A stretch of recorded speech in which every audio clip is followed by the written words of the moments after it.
আসসালামু আলাইকুম। আপনারা দেখতে পাচ্ছেন বাচ্চাগুলো সব একত্রিত হয়ে গেছে। এখন রাত 3টা, 3:30টার মতো বাজে প্রায়।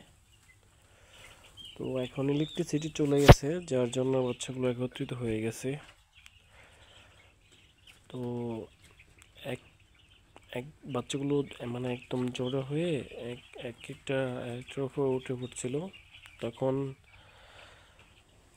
এখন প্রচণ্ড শীত, তো যেহেতু কারেন্ট নাই, তার মানে হিট কমে গেছে। তার জন্য আমি দ্রুত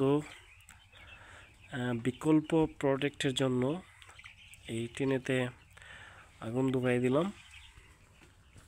যার ফলে এখন বাচ্চাগুলো উঠে উঠে চলে আসতেছে। যেহেতু হিট পাইছে, তারা আস্তে আস্তে সরে যাচ্ছে আর আলাদা আলাদা হচ্ছে, আপনারা দেখতে পাচ্ছেন। ঠিক আছে, আর আমি হিট দেওয়ার জন্য এই টিনটা ইউজ করছি। যদিও এটা একটা তেলের টিন, এটাই সাধারণত ইউজ করা হয়।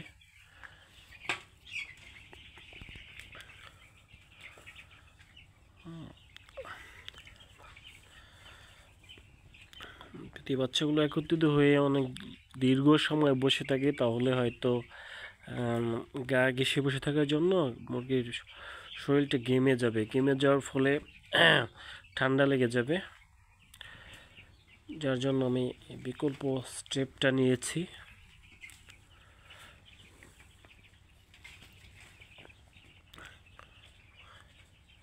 তো এখন মুরগির যেহেতু হিট পাচ্ছে, তাই ওরা নিজের থেকেই উঠে উঠে চলে যাচ্ছে, পানি খাইতেছে, খাবারও খাবে। যেহেতু বিদ্যুৎ চলে গেছে, তাহলে এটার বিকল্প কিছু আর নাই।